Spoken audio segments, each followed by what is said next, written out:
ओम शांति 1 जुलाई 2024। आज की मुरली।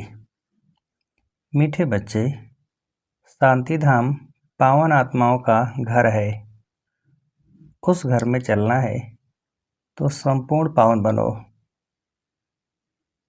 प्रश्न: बाप सभी बच्चों से कौन सी गारंटी करते हैं? उत्तर: मीठे बच्चे, तुम मुझे याद करो तो मैं गारंटी करता हूँ कि बिगर सजा खाए तुम मेरे घर में चलेंगे। तुम एक बाप से दिल लगाओ, इस पुरानी दुनिया को देखते भी नहीं देखो। इस दुनिया में रहते पवित्र बनकर दिखाओ, तो बाबा तुम्हें विश्व की बादशाही अवश्य देंगे। ओम शांति। रूहानी बच्चों से रूहानी बाप पूछ रहे हैं। यह तो बच्चे जानते हैं, बाप आया है हम बच्चों को अपने घर ले जाने लिए। अब घर जाने की दिल होती है, वह है सब आत्माओं का घर। यहाँ सब जीव आत्माओं का घर एक नहीं है। यह तो समझते हो बाप आया हुआ है, निमंत्रण पर बुलाया है बाप को। हमको घर अर्थात शांति धाम ले चलो।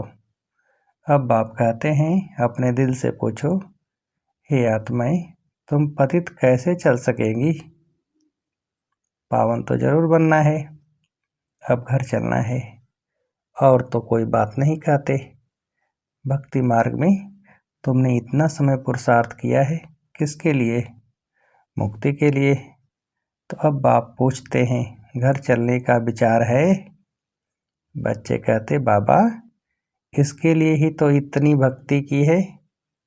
ये भी जानते हो, जो भी जीव आत्माएं हैं सबको ले जाना है, परंतु पवित्र बनकर घर जाना है। फिर पवित्र आत्माएं ही पहले पहले आती हैं। अपवित्र आत्माएं तो घर में रह नहीं सकती।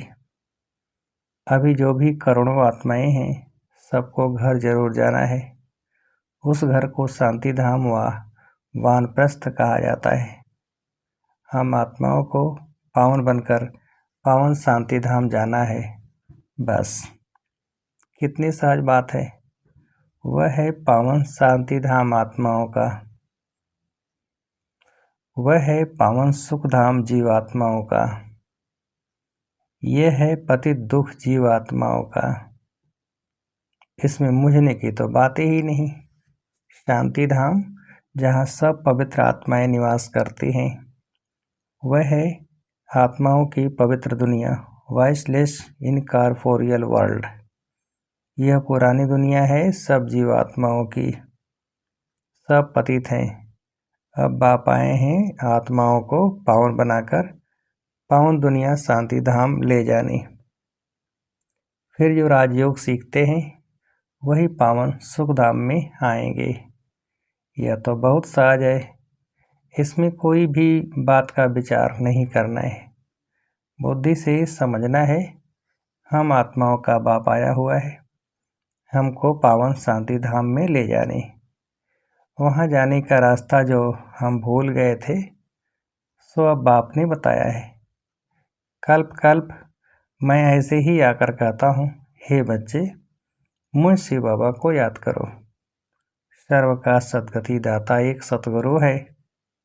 वही आकर बच्चों को पैगाम अथवा श्रीमत देते हैं कि बच्चों, अभी तुमको क्या करना है। आधा कल्प तुमने बहुत भक्ति की है, दुख उठाया है, खर्चा करते करते कंगाल बन गए हो। आत्मा भी सतो प्रधान से तमो प्रधान बन गई है। बस यह थोड़ी बात ही समझने की है। अब घर चलना है व नहीं?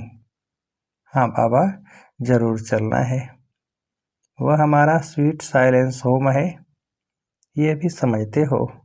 बरोबर अभी हम पतित हैं, इसलिए जा नहीं सकते हैं।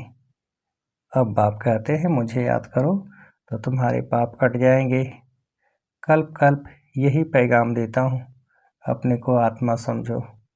यह देह तो खलास हो जानी है, बाकी आत्माओं को वापस जाना है। उनको कहते हैं निराकारी दुनिया। सब निराकारी आत्माएं वहाँ रहती हैं। वह घर है आत्माओं का। निराकार बाप भी वहाँ रहते हैं। बाप आते हैं सबसे पिछाड़ी में, क्योंकि फिर सबको वापस ले जाना है। एक भी पतित आत्मा रहती नहीं है। इसमें कोई मुझने व तकलीफ की बात नहीं है। गाते भी हैं, हे पतित पावन आकर हमको पावन बनाए, साथ ले चलो। सबका बाप है ना। फिर जब हम नई दुनिया में पाठ बजाने आते हैं तो बहुत थोड़े रहते हैं। बाकी इतनी करोड़ आत्माएं कहाँ जाकर रहती हैं, ये भी जानते हो। सतयुग में थोड़ी जीव आत्माएं थी। छोटा झाड़ था, फिर वृद्धि को पाया है। झाड़ में अनेक धर्मों की वैरायटी है, उसको ही कल्प वृक्ष कहा जाता है। कुछ भी अगर नहीं समझते हो तो पूछ सकते हो। कई कहते हैं बाबा हम कल्प की आयु 5000 वर्ष कैसे माने। अरे बाप तो सत्य ही सुनाते हैं, चक्र का हिसाब भी बताया है। इस कल्प के संगम पर ही बाप आकर दैवी राजधानी स्थापन करते हैं, जो अभी नहीं है। सतयुग में फिर एक दैवी राजधानी होगी। इस समय तुमको रचता और रचना का ज्ञान सुनाते हैं। बाप कहते हैं मैं कल्प कल्प कल्प के संगम में आता हूँ, नई दुनिया की स्थापना करता हूँ। पुरानी दुनिया खत्म हो जानी है। ड्रामा प्लान अनुसार नई से पुरानी, पुरानी से नई बनती है। इसके 4 भाग भी पूरे हैं। इसको स्वास्तिका भी कहते हैं, परंतु समझते कुछ भी नहीं है। भक्ति मार्ग में तो जैसे गुड़ियों का खेल खेलते रहते हैं। अथाह चित्र हैं। दीपमाला पर खास दुकान निकालते हैं। अनेकानेक चित्र हैं। अभी तुम समझ गए हो, एक है शिव बाबा और हम बच्चे। फिर यहाँ आओ तो लक्ष्मी नारायण का राज्य, फिर राम सीता का राज्य, फिर बाद में और धर्म आते हैं जिससे तुम बच्चों का कनेक्शन ही नहीं है। वह अपने अपने समय पर आते हैं, फिर सबको वापस जाना है। तुम बच्चों को भी अब घर जाना है। ये सारी दुनिया विनाश होनी है। अब इसमें क्या रहना है। इस दुनिया से दिल ही नहीं लगती। दिल लगानी है एक मासूक से। वह कहते हैं मुझ एक के साथ दिल लगाओ तो तुम पावन बनेंगे। अब बहुत गई थोड़ी रही, टाइम जाता रहता है। योग में नहीं रहेंगे, योग में नहीं होंगे तो फिर अंत में वो बहुत पश्चाताप करेंगे, सजा खाएंगे, पद भी भ्रष्ट हो जाएगा। यह भी तुमको अभी मालूम पड़ा है कि अपना घर छोड़े हमको कितना समय हुआ है। घर जाने के लिए ही तो माथा मारते हैं ना। बाप भी घर में ही मिलेगा, सतयुग में तो नहीं मिलेगा। मुक्ति धाम में जाने के लिए मनुष्य कितनी मेहनत करते हैं, उसको कहा जाता है भक्ति मार्ग। अभी भक्ति मार्ग खलास होना है ड्रामा अनुसार। अभी मैं तुमको घर ले जाने लिए आया हूँ, ज़रूर ले जाऊँगा। जितना जो पावन बनेंगे उतना ऊंच पद पाएंगे, इसमें मूझने की बात ही नहीं। बाप कहते हैं बच्चे तुम मुझे याद करो, मैं गारंटी करता हूँ तुम बिगड़ सजा खाए घर चले जाएंगे। याद से तुम्हारे भी कर्म विनाश होंगे। अगर याद नहीं करेंगे तो सजाएं खानी पड़ेगी, पद भी भ्रष्ट हो जाएगा। हर 5000 वर्ष बाद मैं यही आकर समझाता हूँ। मैं अनेक बार आया हूँ तुमको वापस ले जाने। तुम बच्चे ही हार जीत का पाठ बजाते हो, फिर मैं आता हूँ ले जाने। यह है पति दुनिया, इसलिए गाते भी हैं पतित पावन आओ। हम विकारी पतित हैं, आकर निर्विकारी पावन बनाओ। यह है विकारी दुनिया। अभी तुम बच्चों को संपूर्ण निर्विकारी बनना है। जो पीछे आते हैं वह सजा खाकर जाते हैं, इसलिए फिर आते भी ऐसी दुनिया में हैं जहाँ 2 कला कम हो जाती है। उनको संपूर्ण पवित्र नहीं कहेंगे, इसलिए अब पुरुषार्थ भी पूरा करना है। ऐसा न हो कि कम पद हो जाए। भल रावण राज नहीं है, परंतु पद तो नंबरवार है ना। आत्मा में खाद पड़ती है, तो फिर उसको शरीर भी ऐसा मिलेगा। आत्मा गोल्डन एजेंट से सिल्वर एजेंट बन जाती है। चांदी की खाद आत्मा में पड़ती है, फिर दिन प्रतिदिन जास्ती छीछी खाद पड़ती है मुलम्मे की। बाप बहुत अच्छी रीति समझाते हैं। कोई नहीं समझते हैं तो हाथ उठाओ। जिसने 84 जन्मों का चक्र लगाया है उनको ही समझाएंगे। बाप कहते हैं इनके 84 जन्मों के अंत में मैं आकर प्रवेश करता हूँ। इनको ही फिर पहले नंबर में आना है। जो पहले था वह लास्ट में है, उनको ही पहले नंबर में जाना है। जो बहुत जन्मों के अंत में पतित बन गया है, मैं पतित पावन उनके ही शरीर में आता हूँ, उनको पावन बनाता हूँ। कितना क्लियर कर समझाता हूँ। बाप कहते हैं मुझे याद करो तो तुम्हारे पाप भस्म होंगे। गीता का ज्ञान तो तुमने बहुत सुना और सुनाया है, परंतु उनसे भी तुमने सद्गति को नहीं पाया। बहुत सन्यासियों ने तुमको मीठी मीठी आवाज़ से शास्त्र सुनाए, जिस आवाज़ को सुनकर बड़े बड़े आदमी जाकर इकट्ठे होते हैं। कर्णरस है ना, भक्ति मार्ग है ही कर्णरस। इसमें तो आत्मा को बाप को याद करना है, भक्ति मार्ग पूरा होता है। बाप कहते हैं मैं तुम बच्चों को ज्ञान देने आया हूँ जो कोई नहीं जानते। मैं ही ज्ञान का सागर हूँ। ज्ञान कहा जाता है नॉलेज को। तुमको सब कुछ पढ़ाते हैं, 84 का चक्र भी समझाते हैं। तुम्हारे में सारी नॉलेज है। स्थूल वतन से सूक्ष्म वतन क्रॉस कर फिर मूल वतन में जाते हो। पहले पहले लक्ष्मी नारायण की डिनेस्टी, वहाँ भिखारी बच्चे नहीं होते, रावण राज ही नहीं, योग बल से सब कुछ होता है। तुमको साक्षात्कार होता है। अब बच्चा बन गर्भमाल में जाना है, खुशी से जाते हैं। यहाँ तो मनुष्य कितना रोते चिल्लाते हैं। यहाँ तो गर्भ जेल में जाते हैं ना, वहाँ रोने पीटने की बात नहीं। शरीर तो बदलना जरूर है। जैसे सर्प का मिसाल है, इसमें मूझने की बात ही नहीं, जास्ती पूछने का रहता नहीं है। एकदम पावन बनने के पुरुषार्थ में लग जाना चाहिए। बाप को याद करना मुश्किल होता है क्या? बाप के सामने बैठे हो ना, मैं तुम्हारा बाप तुमको सुख का वर्षा देता हूँ। तुम यह एक अंतिम जन्म या आदमी नहीं रह सकते हो। यहाँ अच्छी रीति समझते भी हैं, फिर घर में जाकर स्त्री आदि का चेहरा देखते हैं तो माया खा जाती है। बाप कहते हैं मैं कोई में भी ममत्व बाप कहते हैं कोई में भी ममत्व नहीं रखो। वह तो सब कुछ खत्म होना ही है। याद तो एक बाप को ही करना है। चलते फिरते बाप को अपनी और अपनी राजधानी को याद करो। दैवी गुण भी धारण करने हैं। सतयुग में यह गंदी चीज़ें मांस आदि होता ही नहीं। बाप कहते हैं विकारों को भी छोड़ दो। हम तुमको विश्व की बादशाही देता हूँ। कितनी आमदनी होती है तो क्यों नहीं पवित्र रहेंगे। सिर्फ एक जन्म पवित्र रहने से कितनी भारी आमदनी हो जाती है। बल इकट्ठे रहो, ज्ञान तलवार बीच में हो। पवित्र रहकर दिखाया तो सबसे ऊंच पद पाएंगे, क्योंकि बाल ब्रह्मचारी ठहरे। फिर नॉलेज भी चाहिए, औरों को आप समान बनाना है।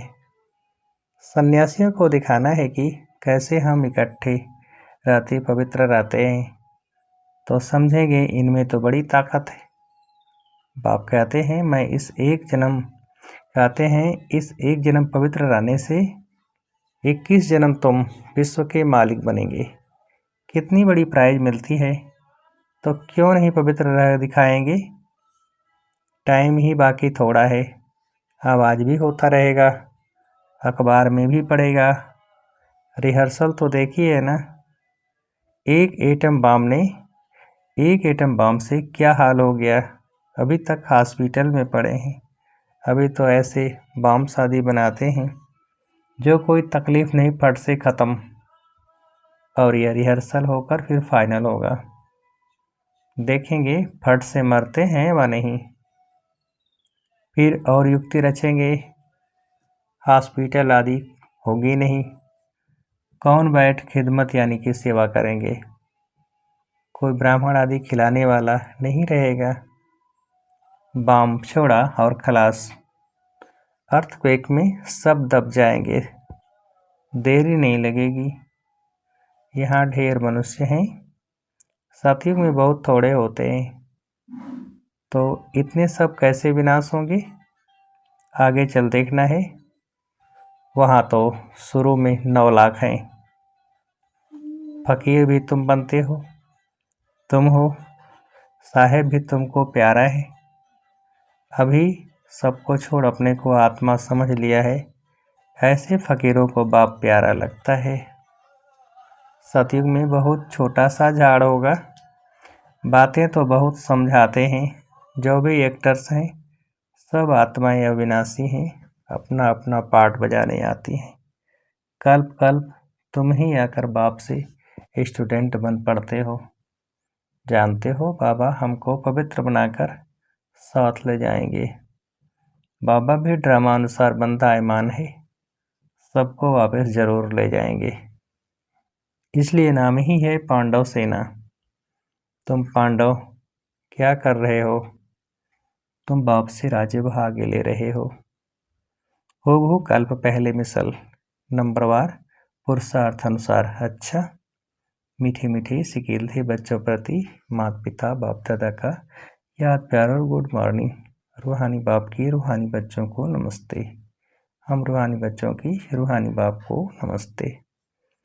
धारणा के लिए मुख्य सार। पहली पॉइंट, बाप का प्यारा बनने के लिए पूरा फकीर बनना है। देह को भी भूल स्वयं को आत्मा समझना ही फकीर बनना है। बाप से बड़े से बड़ी प्राइज लेने के लिए संपूर्ण पावन बनकर दिखाना है। दूसरी पॉइंट, वापस घर जाना है, इसलिए पुरानी दुनिया से दिल नहीं लगानी है, एक मासूक से ही दिल लगानी है। बाप और राजधानी को याद करना है। वरदान, ब्राह्मण जीवन में सदा चीयरफुल और केयरफुल मूड में रहने वाले कंबाइंड रूपधारी भव। विस्तार, यदि किसी भी परिस्थिति में प्रसन्नता की मूड परिवर्तन होती है तो उसे सदा काल की प्रसन्नता नहीं कहेंगे। ब्राह्मण जीवन में सदा चीयरफुल और केयरफुल मूड हो। मूड बदलनी नहीं चाहिए। जब मूड बदलती है तो कहते हैं मुझे तो एकांत चाहिए, आज मेरा मूड ऐसा है। मूड बदलती तब है जब अकेले होते हो। सदा कंबाइंड रूप में रहो तो मूड नहीं बदलेगी।